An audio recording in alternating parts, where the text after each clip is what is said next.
Hello, good afternoon.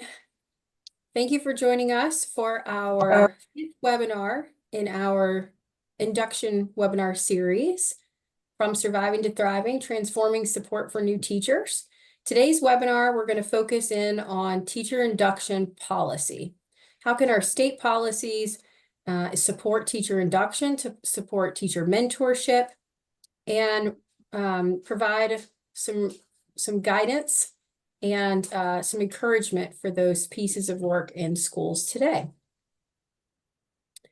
My name is Megan Boren, and I'm the director of our educator workforce policy work at SREB, and I'm one of your hosts today. We're also joined by our other host, Camilla Mooney, who works out of our state strategies and policy office. Camilla, would you like to introduce yourself? Hi, I'm Kimia Muni. I'm an analyst at State Strategies, Policy Research and Evaluation Department. And then we are also joined by two esteemed panelists from two of our state legislators in the SREB region. First, we have Honorable Brian Pettyjohn from Delaware, excuse me. If you'd like to greet the audience and introduce yourself a bit. Hi there. Good afternoon. I guess afternoon if you're here on the East Coast or in Central. I'm State Senator Brian Pettyjohn. Represent the 19th District. I'm also the Senate Minority Whip. I've been a member of SREB for a while now, and I've got to tell you, it's one of the organizations that I absolutely encourage our new members to get involved in. When I hold our new member orientation, I let them know about SREB and how much great work they do. So appreciate you putting this on.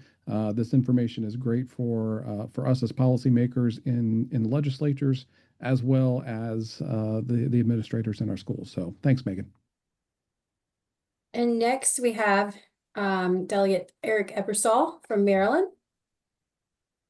Good afternoon, or as the Senator points out, possibly good morning. Nice to see you all. I represent the state of Maryland in the legislature. It's interesting, SREB, both the senator and I are from the northern reaches of SREB's geographic outline, but we're happy to be here. I have been serving in the House of Delegates, which many of you will know as a House of Representatives in your state, in your capital, for 11 years. Prior to that, and you can see I have a little gray, I did other things first. I was a high school math teacher for over 30 years and decided this would be kind of a good next step, moving from practice into policy a bit. A great deal, actually. I chair we don't have a standing education committee, so I chair the education subcommittee that exists on Ways and Means where we work policy there. And pleased to be able to shape some of the education policy in the state of Maryland. And SREB is, we'll say nice things about them, very helpful in doing research for us and giving us good ideas to bring back to our states when we go and spend some time with them. And thank you both for being here today and joining us for this conversation. Thank you for those kind words. Hopefully we will have some nuggets of wisdom for our audience today. So let's jump in and get started. If you have joined any of the previous 4 webinars in the series, hopefully you've picked up on a few of these messages. But if you haven't joined those, we're going to repeat a little bit here as we get started. So one of the really important ways to invest in our students, but also to invest in our local, state, and regional economies, is to invest in the educators that prepare our students who become the next workforce. So at SREB, we've worked and kind of adopted the language inspired by Maryland and their blueprint work, which the delegate, I'm sure, will touch on a bit here today. We've put together some guidance for states, how to create an educator workforce blueprint, and the different kinds of aspects that they need to consider when working toward an improvement to the educator workforce, which ultimately is an improvement for our schools and our student learning, and eventually then our economic prosperity. This includes work from pathways and preparation, early recruitment, streamlining transitions of folks from high school to college and into the teaching profession, on into professional supports, which includes so much within this box, but today we're really going to focus a lot into the induction and mentorship supports, which is incredibly key, as shown by research and other anecdotal and even when you see it live in schools. We also have levers like licensure, career advancement, and strategic staffing opportunities to really support the educator workforce and grow the pipeline not only into but through the profession. And then importantly, we have compensation, incentives, working conditions, benefits, things like this. So we've worked really hard to put together a package of resources for our states, for policymakers, state agencies, and our local schools and districts. Why are we talking so much about induction and mentorship this fall? Well, let me put a few data points in front of you. First, we have quite a drop in interest in the teaching profession and a drop in the amount of folks who are completing teacher preparation programs, both traditional and alternative programs in our region over the last 5 years. We also have a shift of the population of teachers who are coming in. We see more alternatively certified or non-traditionally certified teachers coming in. And we see the age range of our entering teachers increasing to now it's an average of about 29 to 30 years old. But we're also seeing some negative trends once they get into the profession, no matter which pathway they've come through. We're seeing attrition growing for our early career teachers, as well as our entire workforce overall in the Southern region. But specifically our early career teachers, the statistics are concerning. Within the first 5 years, we see almost 50% of folks leaving the teaching profession. 20% of those leave within the first year. Overall, our average teacher attrition for all teachers, early career veterans, is 18% in the South. On top of this turnover, our teacher vacancy rates have soared, and unfortunately, the South leads in the percent of vacancies in the nation. When you dig even further and you look at the qualifications of early career teachers who are coming in from various pathways, we see that we have more underqualified, newly hired teachers in our region. And now we're about 1 in 3 teachers in the South are experienced or underqualified. And then we also see, as we dig deeper into that data, our high poverty schools or Title I schools see an even more higher percentage of teachers who are coming in with less preparation, not full certification, and low experience levels. So unfortunately, we see that the trend of having more vacancies is higher in the South. We also see the trend of having more underqualified teachers is higher in the South than anywhere else in the nation. And in a state like Texas, which currently has the highest amount of uncertified new hires at over 52%, these trends are really affecting our schools and our students' outcomes. When you look at this novice teacher turnover, we see from a study that SREB conducted with the help of Vanderbilt University, affirmed by some other research in the field as well, that the risk for novice teacher turnover increases with certain conditions. When early career teachers come into the field and they begin teaching in low-performing schools, high poverty schools, or even secondary schools, their risk for turnover is higher. When teachers come in at lower starting salaries, we see a correlation that their risk for turnover is higher. When they come in at a younger starting age in their 20s versus older, that risk is also higher. And then when they also come in with a less supportive preparation program and less effective instructional abilities, we see that risk of turnover being greater than when they come in more prepared and ready for the job. This has an economic effect on our schools, our districts, and our states. With this type of turnover, you see a potential of $82,000 on the screen of average replacement costs for medium-sized school districts to replace teachers year after year within the first 5 years. If you compare this with the cost for growing early career teachers, including even some of the residency programs that we see around the country, which pay teachers in their 4th year for a year-long clinical portion of their preparation, shown to be the best part of preparation by the research, plus adding 3 years of induction support at an average cost of $6,500 per year. And you can still save money by investing this early into our teachers, with an average of over $12,000 savings per novice teacher. In a state like Maryland, where the delegate is from, this could be a potential average savings of $238 million every 5 years. We also see that this effect really affects student learning, as well as their own individual earnings in their futures. So students who are consistently taught by underprepared teachers, research from Texas Tech shows that they're graduating at 8th grade levels in math and 7th grade reading levels by the time they're seniors in high school. But if they're consistently taught by prepared and supported teachers, they're graduating on average right where we need them to be at least that 12th grade level for both reading and math.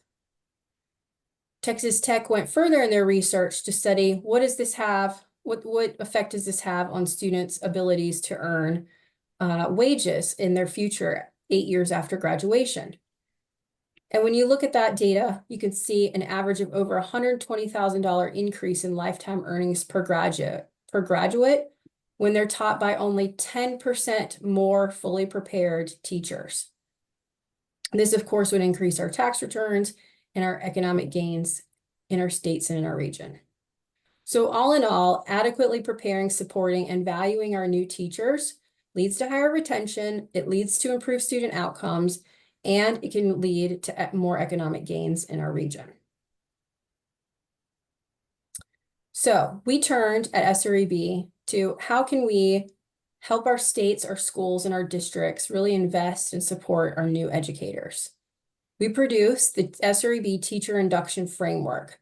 This is a guidance piece that helps our districts and our schools really look at how do you set up a system of support, a system of induction, and a system of mentorship for our early career teachers. And it really does take a system, because in order to support our early career teachers, we need a cadre of excellent, trained, and ready to go mentors. We need school leaders who are prepared to put these systems together, and we need district leadership support. But we also need great policy to help reinforce these pieces too. So I will turn now to Camilla, who will take it over from here. Thanks, Megan, for walking us through all the educator workforce data and the SREB educator workforce blueprint and the induction framework. This was really helpful information. I want to start by mentioning that along with our framework and related implementation resources we have released, SREB has also published a policy report that makes the case for teacher induction. The report looks at why high-quality induction matters, the value and return on investment it brings, and includes a national overview of state policies that encourage, support, or require strong teacher induction. I would like to, so now I will go over the policy recommendations outlined in the policy report I just mentioned, and we will have a discussion with our panelists about each of the recommendations. Megan, can we go to the next slide with the recommendations? Okay. Our first recommendation is invest in induction support. Induction support should not just focus on new teachers. It should also include the people who guide and lead them. School leaders, mentors, and teacher leaders all play a key role in helping novice teachers grow. When we invest in their training and support as well, we create a stronger system where everyone is better prepared to help new teachers succeed. And we also have to remember that smaller rural and low-income districts often face more challenges. They may not have the same resources to keep these programs going. And that's where state-level investment can make the biggest difference.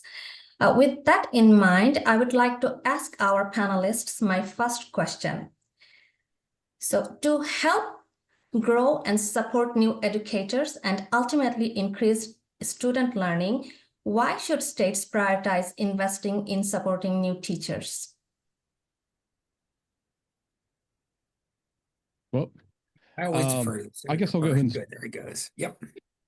appreciate it. Appreciate it. You know, it's a matter of just economics. You know, either you spend the money in the front end, or you spend more money later on in the back end. And you know, if we're going to have a workforce that is career, college, industry ready, we need the teachers that are there in the classrooms to have the tools that they need. And part of that is just making sure the teachers stay. You know, teaching is not an easy job. And, you know, we've had in the past, you know, student teaching. You know, we've learned a lot of data in the last 20 years as to what will keep teachers in the classroom and keep the teaching profession. We need to use that and, you know, put the money up front to make sure that the teachers are supported, that the staff will support those new teachers, and you know, so that the teachers, one, will be able to hone their skills and their craft, to teach effectively. But two, it'll eliminate the churn that we're having right now in education with educators. You know, we have a new group coming in every year. We're losing some of them, you know, right off the bat, and then we have to start over again. You know, we get that money, we make that investment in the front end, and it'll produce results, you know, for years later on. Yeah, valuable. Delegate? Yeah, thanks. One of the things we need to do is create, and we call induction also, we use the word induction when we're training teachers, you know, prior to their work. We need to create circumstances where they get very real experiences. You talk about very young people coming in and leaving. I think people sometimes are not fully aware of what teaching is like day to day, and they're often disillusioned.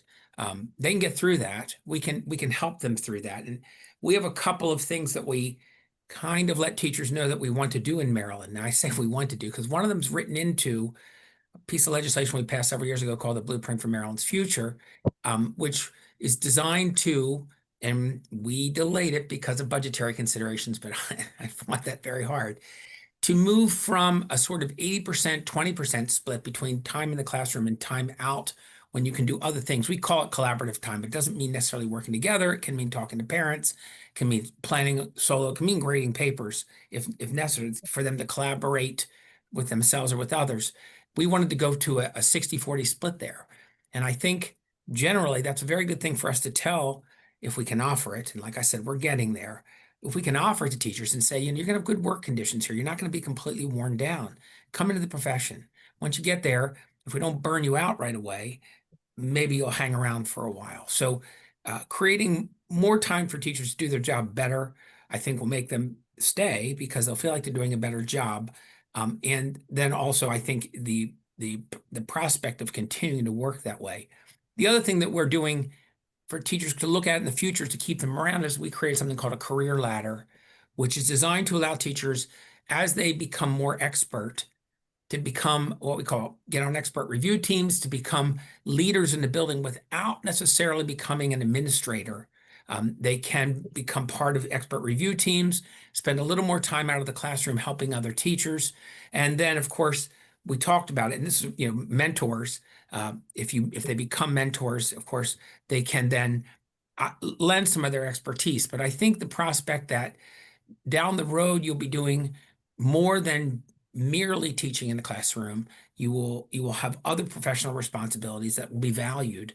I believe if people have those things to look forward to, then if they have a little bit of a difficult time at the beginning, and I have great stories about my first year of teaching, they will push through and say, yeah, but you know, I just have to, you know, become better at what I do. And then, you know, we can talk about the kind of things we can do for teachers in their early years, but that's an answer to that is my general answer is make them career hopeful. okay, and make them workplace condition hopeful, and we'll attract them and maybe keep them. Thank you. Thank you. Thank you for your responses. Our next recommendation is require state-supported comprehensive teacher induction.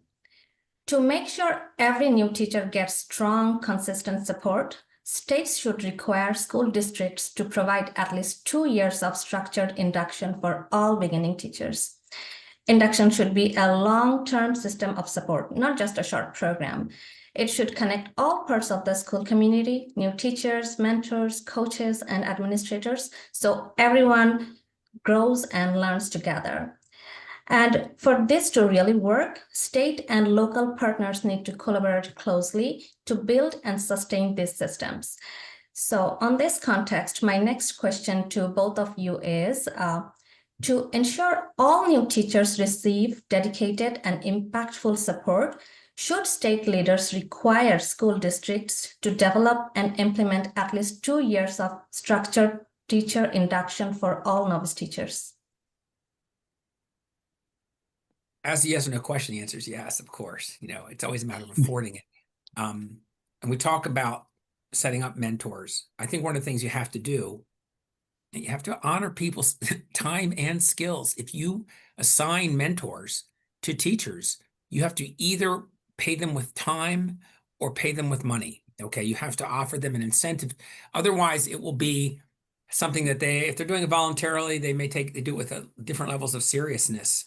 We also have to give them specific curriculum to work with teachers, not, so that they really have something rather structured to do.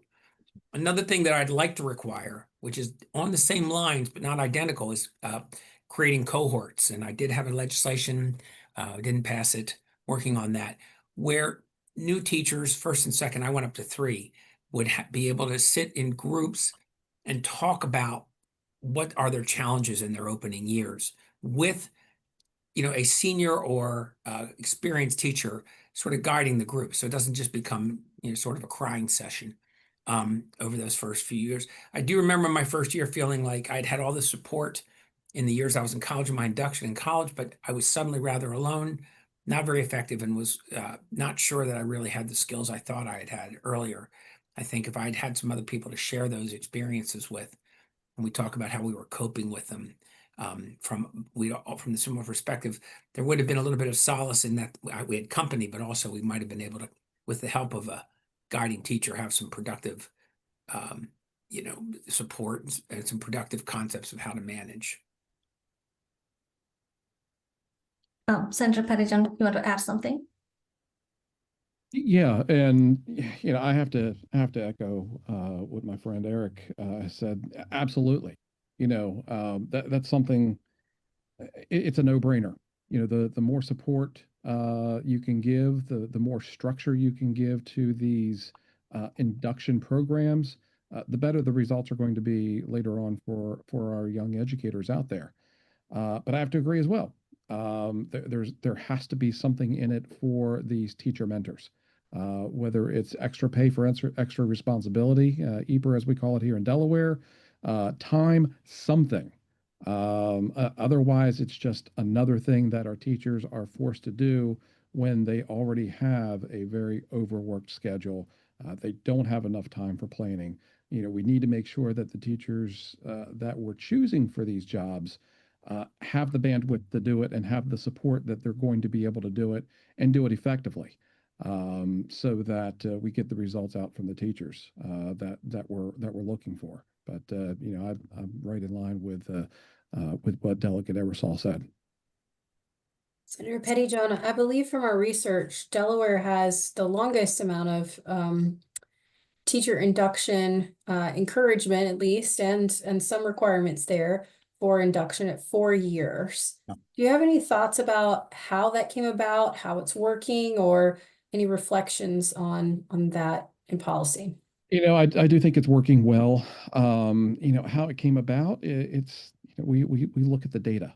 We're constantly looking at the data and seeing where we can improve things. And the longer that we have our new teachers supported, the better it's going to be in the long run.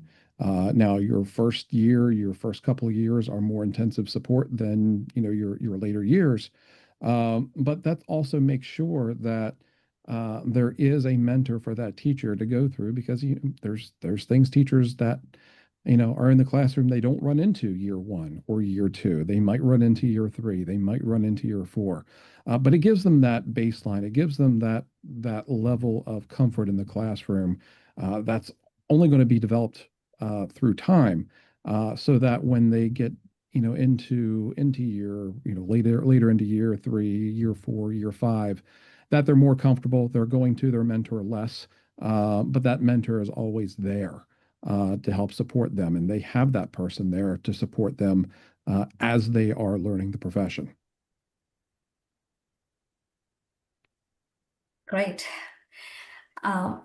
So our third recommendation is align induction policy with licensure and compensation policies.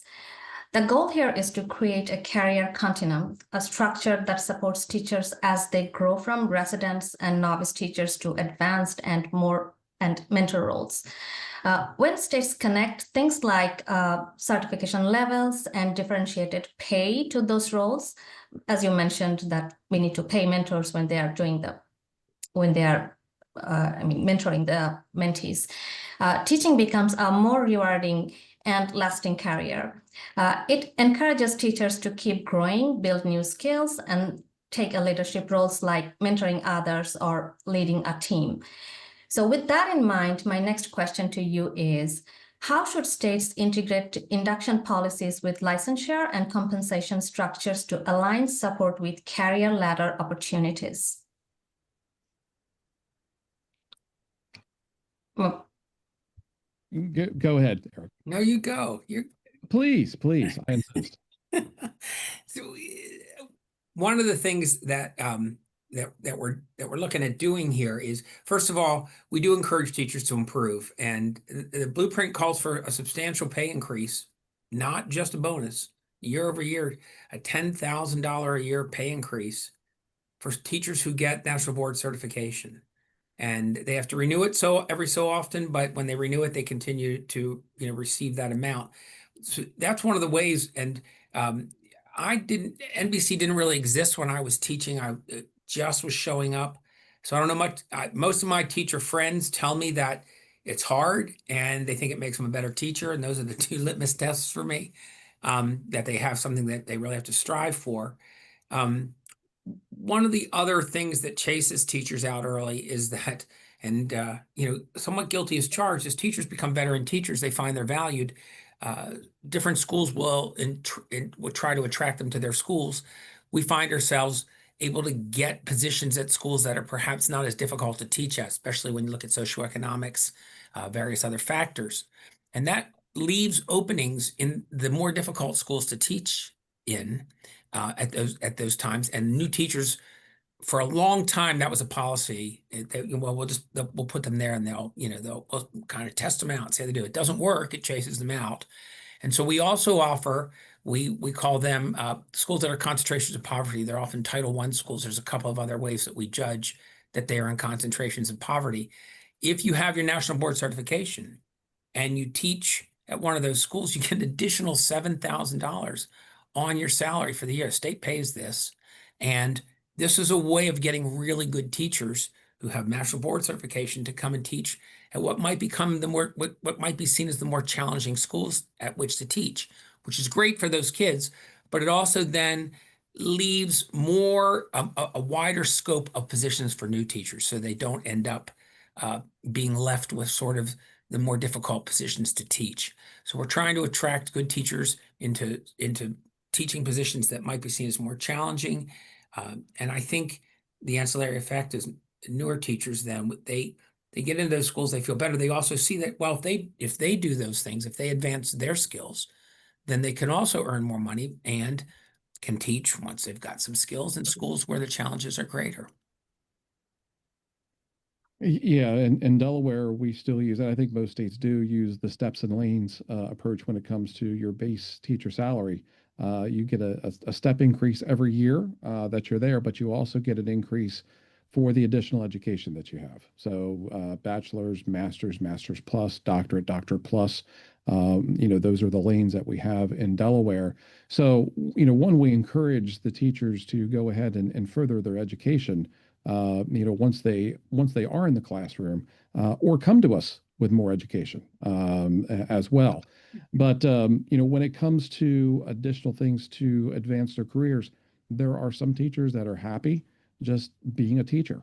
And that's great. We don't want to force teachers into roles that they don't want to do. If they want to be a good classroom teacher, let them do that. But if they want to do other things, if they want to be a mentor, if they want to coach, if they want to eventually move up into administration, we have those paths available for them as well, with extra compensation that's associated with each of those. The last thing that we want to do is lose a great teacher in the classroom to be an administrator and they have less impact.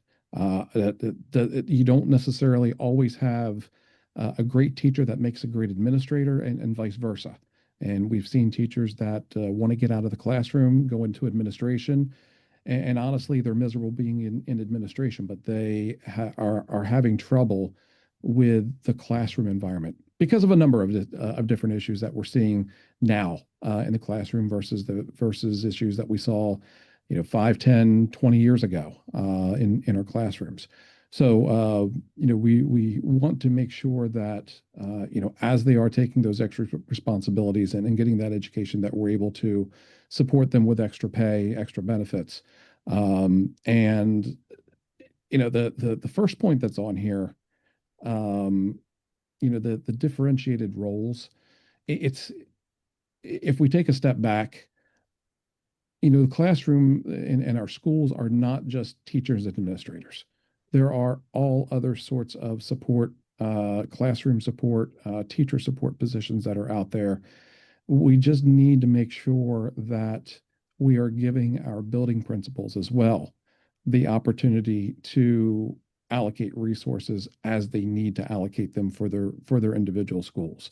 One elementary school on one side of town is not going to be the same as an elementary school on the other side of town. They have different challenges, different populations, and that last point, enable and innovative strategic staffing, I think is one of the points that I think is missing in a lot of the conversations.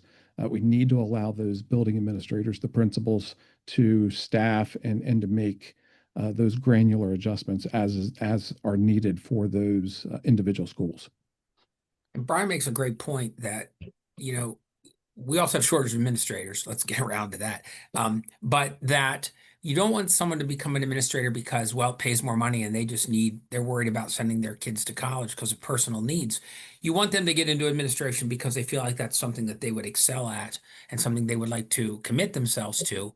By the same, so if you have someone who's teaching who thinks that's not really what they would like to do, but they feel like they're forced to, if we offer in other incentives for teachers who want to stay mostly in the classroom or a little bit less in the classroom, but allow for them to have those professional opportunities, they can become different kinds of leaders, but they can also continue to be good teachers. I have seen good teachers, good to be administrators. Some of them are good and some of them aren't.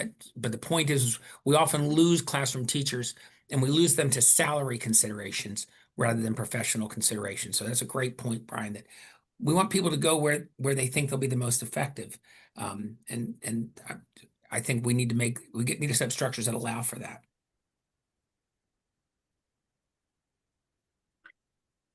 All right.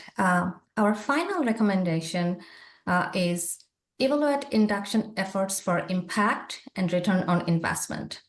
States should encourage or even require regular evaluations of induction programs to understand both their effectiveness and return on investment. These evaluations are really important because they help us to see what's working well and what needs to be improved. They show how parts of a program like mentoring, coaching, or professional learning actually affect teacher growth, retention, and student success. To do this right, States need to set aside funds for evaluation and work with researchers who can help track progress and understand the costs and benefits over time. In the long run, these evaluations save time and money and give us the proof we need to make teacher induction programs stronger and more effective.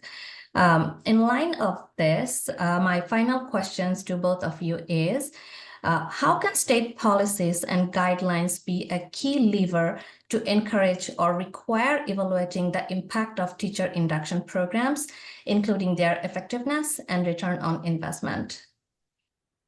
Well, That's a hard question there. That's a very hard question. I don't think we have anything in place currently where we're looking at what our programs, like evaluating them, other than some of the hard data about how many teachers are staying around or how many teachers are in those programs. I guess it would fall to our State Department of Education to try to find a way to evaluate their effectiveness. Off the top of my, let's see if the center has anything to offer. I'm not sure what metrics we would use to evaluate how well they're working, except to look at how long teachers stay, or if they're generally showing good, good observations and evaluations themselves. yeah, and it's tough to do that. This isn't these types of policies are not. Eric, you might remember the Ronco cookers. Set it and forget it. It's not like that. You always have to be looking at the data to make sure that your expectations are being met. You inspect what you expect for these programs, and you have to come up. And again, it's probably going to be different for each district and maybe even each school to evaluate the effectiveness of this. A lot of these are not one size fits all, and in many cases, I'm averse to having a state policy, a statewide policy for this type of evaluation, because there are so many different variables from district to district and from school to school. We're a state with 3 counties, but we have 19 separate school districts, plus a number of charter schools here in our state. So, a statewide policy probably is not the best. However, if the state were to come down and say, you must develop a policy to gauge the results with these types of metrics, now go ahead and make it work for you, that's probably not a bad idea. But getting down to actually finding out, the specific effectiveness, that's going to be a tough job to do. As legislators, if you all were to receive a request or have a discussion about putting money towards an evaluation or assessment of induction and mentorship programs, what types of information would be compelling for you all to think this system of support that's put in here has been done well, it's giving us a good return? You mentioned obviously the retention numbers becoming better, and that's a strong element. But what are some other things that would be compelling to you? Would survey data on job satisfaction, morale, self-efficacy, would elements of other, pieces of kind of qualitative information be compelling to you all as legislators, or do you prefer to see more kind of hard numbers?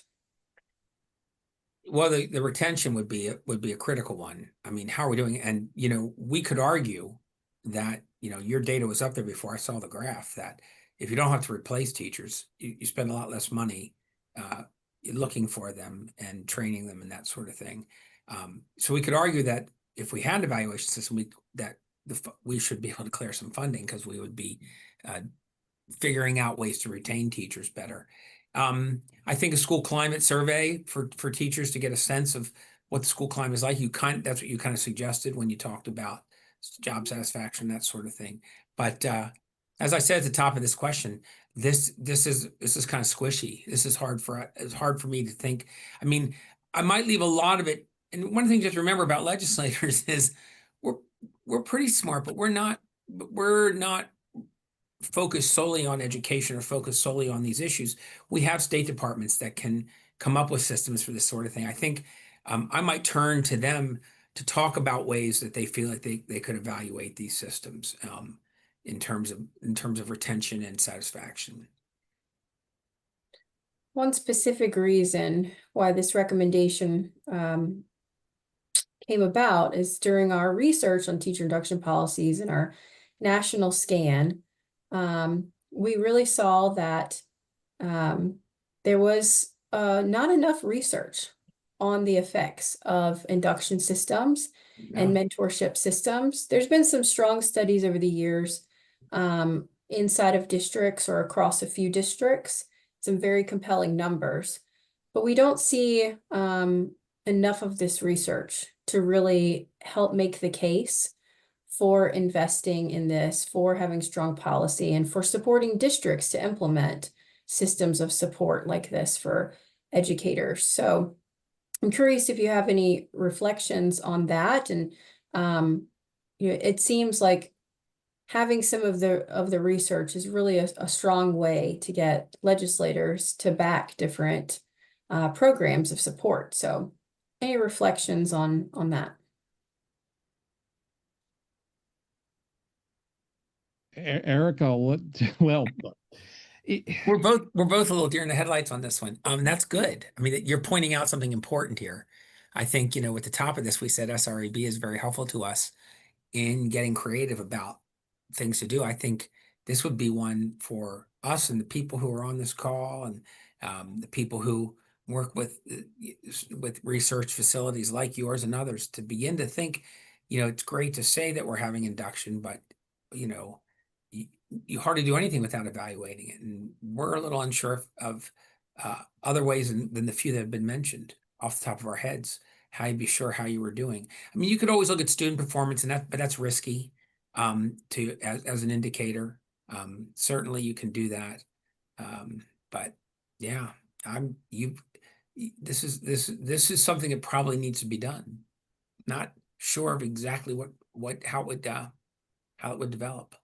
Yeah, I'm the same. I mean, yeah, it absolutely needs to be done, but how we would make it happen, what it would look like. Is it going to be bigger than a bread box? What are we going to be looking at in terms of creating something? And look, bottom line, it comes down to a fiscal issue as well. What's the cost going to be, and what's going to be the return on investment? And if we can come up and say, look, if we spend $20 million a year on this type of thing, but the return on that is going to be teachers that are going to stay longer. We're going to be able to look at the data and drill down on things. And that $20 million a year investment is going to end up paying for itself in 5 years, and then, start giving returns back after 5 years. And that's something that has got to be a serious consideration for us that are in the state legislatures, the ones that are writing the budget, the ones that are writing these bills and helping create these programs. So, if we can quantify what it's going to be, what it's going to save, it should be an easy sell. Then again, we have other stakeholders that are at the table as well: the school districts, the building administration, the teachers unions.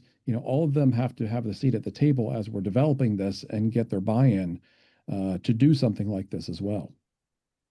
And, as an allegory, one of the things that always bothered me about testing students is, were we testing students just so we could put a number in the newspaper or a number in front of the public and people could evaluate? Or were we testing to give feedback to instructors about where they were weak and where they were strong, so that they could work on their weaknesses and, lean into their strengths? That you need information. So if we do an evaluation like this, we don't want to just say, hey, it's working, hey, it's not. Some evaluation like this would need to be really substantial and would be able to say, well, what we're doing here seems to be really working. It's keeping teachers, it's making them stronger. They're saying they feel better about their work. But we might say that, but this particular, like, I don't know, just off the top of my head, we talk about mentors and cohorts. Well, maybe one of them is really effective and maybe one of them really doesn't make that much difference. It's just kind of hanging around and talking, and so we would be able to refocus or perhaps increase our focus on certain things. And then also maybe rethink, like, what else can we do? What else can we do to fix problems? So if you're going to do an evaluation, it needs to give us information about where we're good, where we're bad, and how we can improve. Not just we're doing good, we're not doing that good. I mean, it really needs to be it, and that's asking a lot, as Brian and I both indicated. That's a nuanced and probably gargantuan task at the same time. So.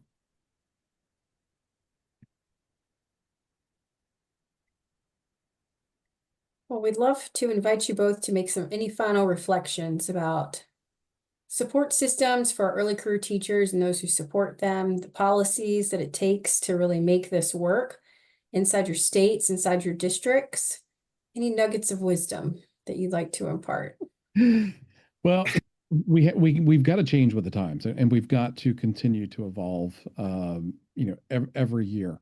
The supports that teachers need now are not the same supports that Eric needed when he became a teacher, and are not So long ago, right? Back when they had Runco cook-em-alls.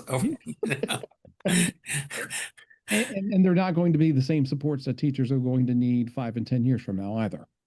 So, as we develop these supports, we need to make sure that, they're not something that are supports that are so rigid that they take an act of a General Assembly or an act of a State Board of Education in order to change. They have to have the flexibility and the latitude in order to evolve with time and as the needs of our young teachers change. So, when we're looking at this, what might be a good idea, we've got to make sure as we're implementing these things that we're forward looking and not just looking at what's needed in the classrooms and with our young teachers right now. And buried in what the senator is saying there is something I think he would agree with. We try not to pass laws if we don't have to on things. Like he was basically saying, if you pass a law on something, if you create a program through law, it's difficult because people don't like to change things too much, especially laws, to get rid of or to adjust it. If it can be something that is in regulations or policy with your Department of Education, then that tends to be one that's much more valuable. Am I breaking up on you guys? I'm freezing on my screen. Just a Did I little, break up on you guys on that? just a little, but I think we caught Okay. the Okay, I'll just keep nugget. I will say too that one of the problems that we have identified is that teachers that come in aren't really clear what they're coming into from their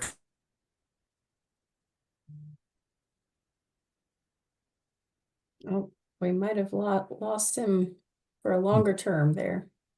training programs sometimes. And we do one of our programs called Grow Your Own, where we look to get support personnel we offer them scholarships to train to be teachers. And I think sometimes those people who are in the building, who have done some sort of educational practice already, have a good sense of what they're getting into.